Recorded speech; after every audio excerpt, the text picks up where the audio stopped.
Good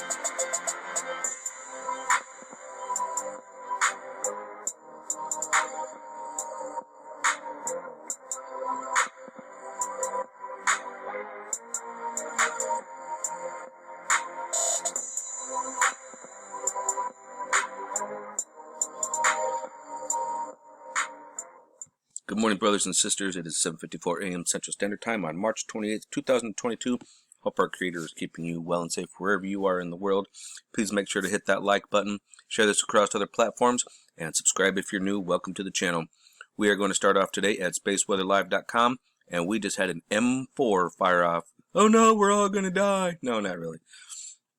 As we can see here, it literally just popped off, M4.06. But if we notice here, it is a very sharp rise, and it peaked out at the M406, and then it's a sharp declination. Okay, now there is going to be some plasma with this one. This is directly Earth facing, coming right straight smack at us.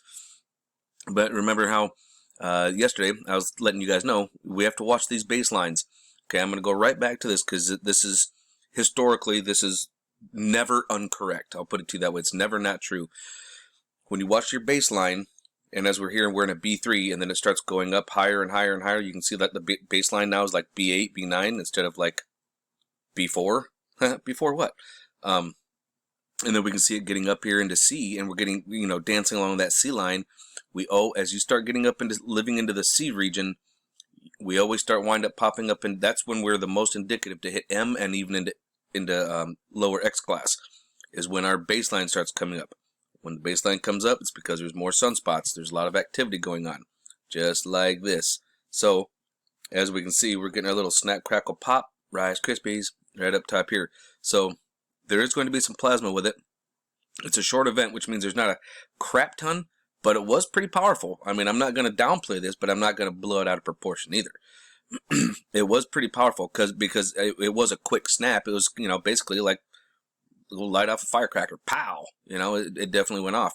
So there's going to be some debris or plasma radiation with it, if you want to call it that. Now if this bugger had stretched way out, then yeah, there'd be a whole lot of stuff with it, but there is some with it. Let's go over and take a peek, and we'll see what happened. We did have radio blackouts. We had radio type 4 and type 2 blackouts, so those that had ham radios or even cell phones, that'll actually affect cell phones. When you're at that level, internet, absolutely. In fact, we're going to come on over here to Space Weather Prediction Center, and we can see our absorption chart. We can see it was right over here over Africa. They definitely got hammered with it. But one of the things I wanted to show you, we can see that it came on very quickly. Boom. It's a very short amount of time. 35 decibels and greater worth of radiation that was absorbed. Now, here's the thing. This was powerful enough and sent out enough electrons, and so this is how I know that plasma is coming with it, that it actually sent highly charged protons down our geomagnetic line that connects us to the sun. Okay, now when the M flare goes off, it shows up here, like this radiation, it shows up here in 8 minutes. Okay, remember, it's traveling at the speed of light. Okay, now the protons right behind it take about 14 minutes to show up. If there are the highly active protons, and we'll watch the North and South Pole here. Boop. You see that? Yeah, those rode down our geomagnetic line that connects us to the Earth, or to the sun. Okay, and it rides down and boop. So right now, if you're up at the North or South Pole, yeah, you're going to be seeing some auroras, and it's going to be something awesome to see right now. Now, unfortunately, over here at spaceweatherlive.com, our Enlil spirals have not caught up. Yes, this is an Enlil spiral. As you can see, Anunnaki, Sumerian, wannabe gods, Enlil, actually just beings, the Nibirians, or Nibiruians, however you want to say it. This hasn't been caught up yet. It's still showing the impact from yesterday to today. Over here at Space Weather Prediction Center, LASCO C2 and C3 have not caught up yet. The only thing we've got over here on LASCO C3 as well, we can obviously see a Borg cube there. And as we kind of advance over, well, I mean, you can see there's a little friend here and a little friend here on LASCO C2. But, oh, look, oh, there's another friend right there. LASCO C3, thank you very much. Yeah, we can see a couple of friends on here, but that's, oh, look, there's another one right up here. that's about all I can really see. Just a few friends. Oh, there's another one there. Right here, there's a little trail behind him. Not really seeing a whole lot, folks. Nothing is up to date yet, so we're not going to see exactly if it's coming at us yet as far as like, oh, there's another Borg cube right there. Don't you love how they try to bend all that stuff and hide it from us? Spaceweather.com is not yet. Let me hit a refresh button on this, see if we can get a little... No, nothing really quite up to date from the flare. It's just saying that we're expecting some point between last night and today for our Earth magnetic field to be taking impact from a CME that we had from the 25th. But that's pretty much about it. Kind of gives us a little update on this, on these little bubbles here that we have inside of the dark spot. They're about the size of Texas. These little granules are about the size of Texas. So, yeah. Woo, they're pretty big. Kind of gives you a pretty big picture on how big these sunspots are, right? Just a quick little look at the Schumann real quick. This is the Russian model. Everything's at power's at 13, so not really a whole lot going on there. But we can come over here and take a peek at ISWA, and we can definitely see that it's coming our way. These are from the other day. I haven't updated those yet, but we're definitely going to come over here and we're going to take a look at 94 angstroms of light. Oh, hey, look at that. There's a friend right there starting off. Yes, I set it up that way. Haha. But we're going to take a look right here because this is where our eruption came from. Whoop. Let me get over here and tap on it for you folks. There we go.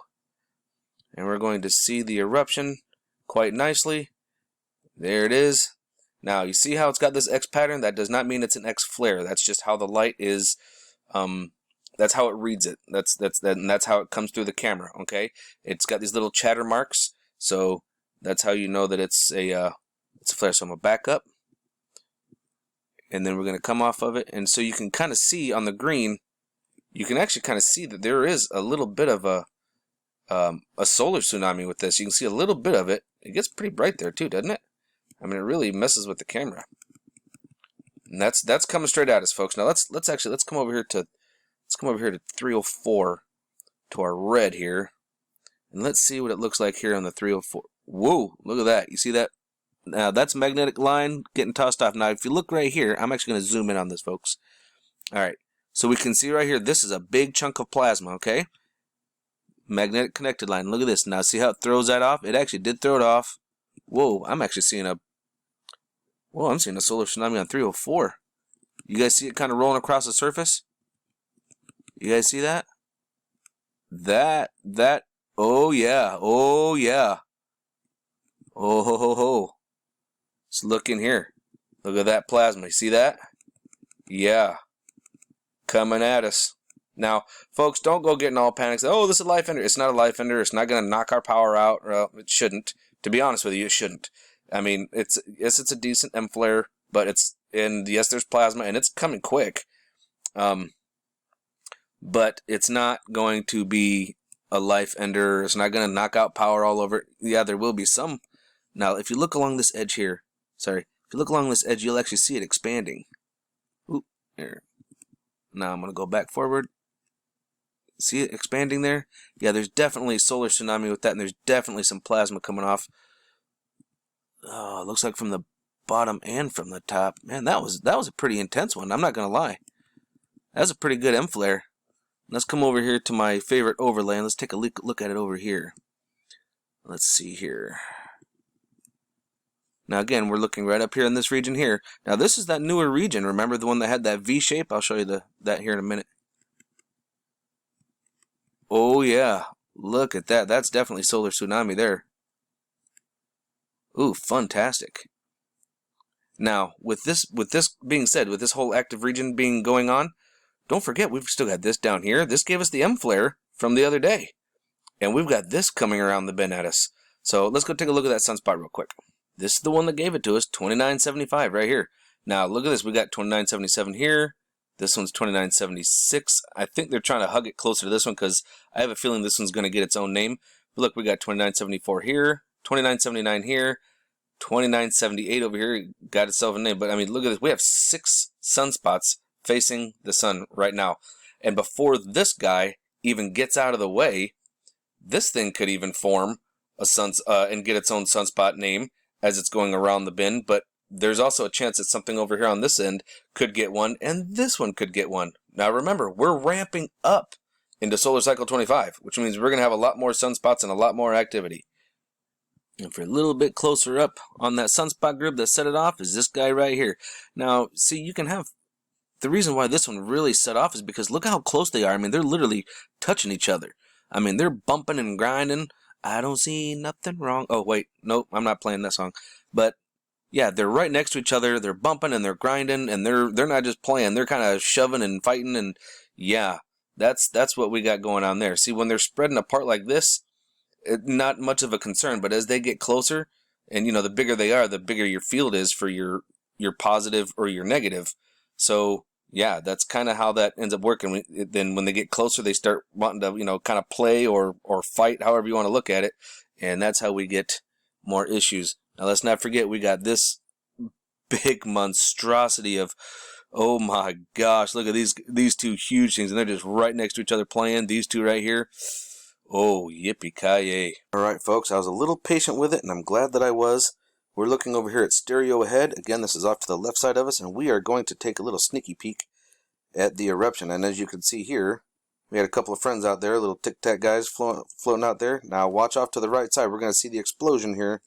We're going to see that flare come off with the plasma and everything. Look at that bad boy. Yes, there is a good chunk of plasma. Now remember, we're over here. This is coming right at us, okay? Now this is just regular stereo ahead. This is the running difference with the Space Weather beacon on it. Okay, we're going to tap on that bad boy. Now, as we watch this one progress, you see how this does this little old school TV, like the old black and white, how it goes like that? That tells us that it was high energy. It also tells us that there's gonna, that's why we saw the protons on that rode our geomagnetic line. Ooh, I forgot to show you guys that. I'll show you that here in a minute. So as you can see, it definitely took a hit, and we can definitely see the plasma coming at us. Now, as we're over here on the LASCO C2, I was a little patient with it, and I was kind of really waiting for it to come out so we could actually see it. We can see a real good halo. Now, you see how it's got not just the halo, but you see how all of a sudden you see all these little bright particles? That's the charged proton particles that are coming at us. See how they're not there so much now, but then all of a sudden, boom, they're there now? Yeah, well, later on throughout the day, this will actually get even worse as it's getting closer. So that's why we were able to see this. That's why we were able to see this right here. Okay? Now, as it goes on, you can see the protons getting more, and we see the red. Yeah. So that's because more and more is riding down that geomagnetic line. Now, let me show you the geomagnetic line I'm talking about that it rode down. I'm glad I remembered. So these right here, these little black and white little lines, these are our geomagnetic field lines that keeps us connected to the sun. Okay, so what happens is that when the sun has its little flare, let's kind of come over here. When the sun flares off and you see all these protons, they actually ride down, oh, wrong one. They ride down these geomagnetic lines right straight down to and affect our sun immediately, or affect the planet and affect our poles, because that's where they come in on, is through our poles, and that's why they look like this. Okay, so it's nothing to freak out and panic about, like, oh, we're going to die. No, we're not. We're perfectly fine. It's nothing to worry about, okay? And we're going to do one quick little last look at 195 angstroms of light. We'll see the solar tsunami here, very clear as day. You can see it affected everything. So everything's going to be all right, though. It's an M4. We're going to live. We'll just have a little bit of internet interference, radio blackouts. If you're listening to the FM radio, it could have effects on the FM radio, so other than that, you know, it might come as a little staticky, so everything will be alright. So keep your eyes open, folks. No fear, and remember that love is the only way forward.